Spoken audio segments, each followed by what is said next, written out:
Does that make sense to you? If you're looking at what I'm looking at, it probably doesn't make much sense to you. That's because it's actually writing from the Thai alphabet. And while I was living there last year, I did learn the Thai alphabet and I was pretty okay at reading, but it was quite difficult. Mainly because I didn't understand the codes and conventions. I didn't understand what things were, and today on Education 2020 we're going to be looking at the textual concept of codes and convention.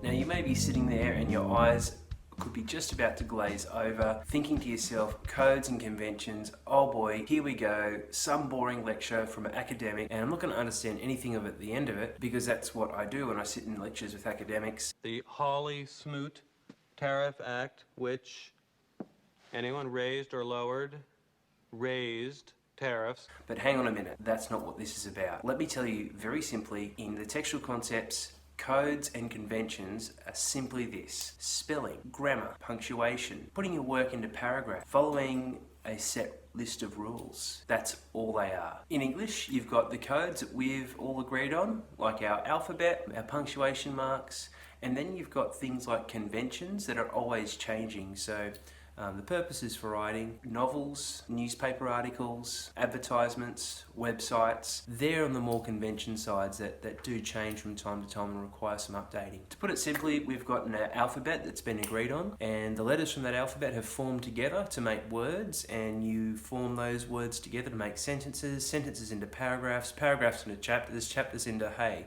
Let's take it from there. But you'd have to agree that without a set of rules, we're not really going to understand what's on the page. It's just going to be a whole lot of gobbledygook. That's why we have a set of codes and conventions. A good point to make is that better your understanding is of the codes and conventions, the more precise you can be with communicating your thoughts and ideas to other people. For example, you've got the phrase hop on pop, meaning two different things. You could have hop on pop, calling pop to hop on maybe a bike or maybe a horse, and you've also got hop on pop, where the intention is to hop on Pop, who's lying on the floor. Poor Pop. All made available through simple code and conventions.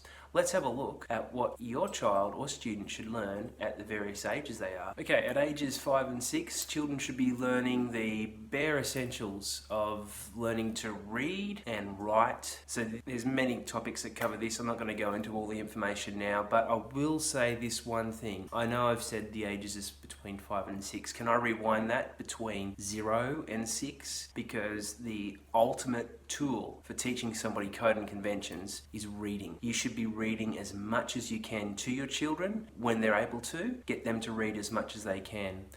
In over 10 years experience in education full-time, I've noticed that the marked difference between those that do have a strong ability to write and those that don't is that they have a love of reading. And that wasn't just by accident, that was put there in those children by their parents. So read as much as you can and often as you can with and to your children. Okay, between ages 6 and 8, they're going to be developing their sentence structure and looking into developing paragraphs as well. You would want to get your child writing at least half an hour each day on a varied list of topics and subjects. Very difficult to do, but once you've got a pattern and a flow, quite simple to achieve. At this age, their brains are like sponges and they just suck up information. So as soon as they've learned a skill, studies show that it's extremely important for the brain to be using that skill and not just compartmentalizing it to theory, but putting it into practice as well. Therefore, the brain is able to retain those skills and put them into actual situations where they're of use to the person. Okay, ages between 8 and 10, students should be beginning to master various forms of punctuation. They should continue that heavy amount of writing each day. They should also be looking to engage in an effective editing process. If you think about it, you write a pretty serious email, maybe in your profession you write emails all the time. I would suggest that above 60% of your time isn't in the creation of the email, but it's in the editing of the email, making sure that it's just right. Why do we rob kids of this? Help them to edit their work, help them to get good practice in editing their work, and this is the way they're going to become experimental with punctuation and learn to use it effectively. In ages 10 to 12, children's minds begin to go through a bit of a growth spurt.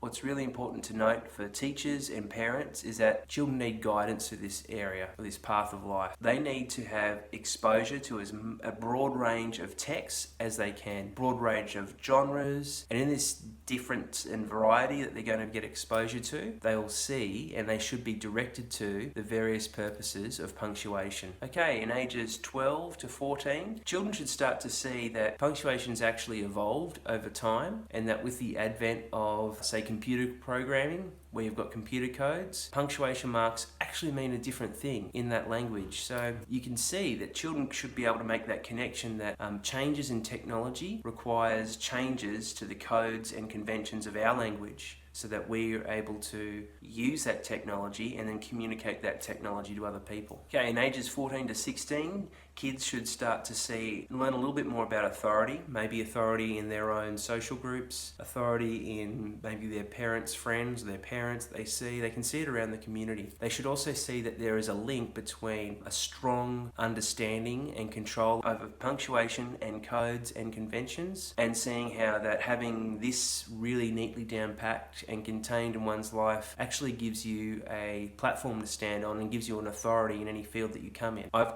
spoken a little bit more about this, and you can see the link here on authority. In ages 16 to 18, students should see that the world is constantly changing. It's a constantly changing place, and therefore codes and conventions will be constantly changing with it. They can see that there is a need for experimentation and adaptation, and that's what is required in our ever-changing world these days. Thanks for tuning in to Code and Convention. Thanks for staying with us to understand that it's not so much a scary thing. If you've got any funny stories of how you've developed your own understanding of code and convention, mine is definitely an interesting story, please comment below.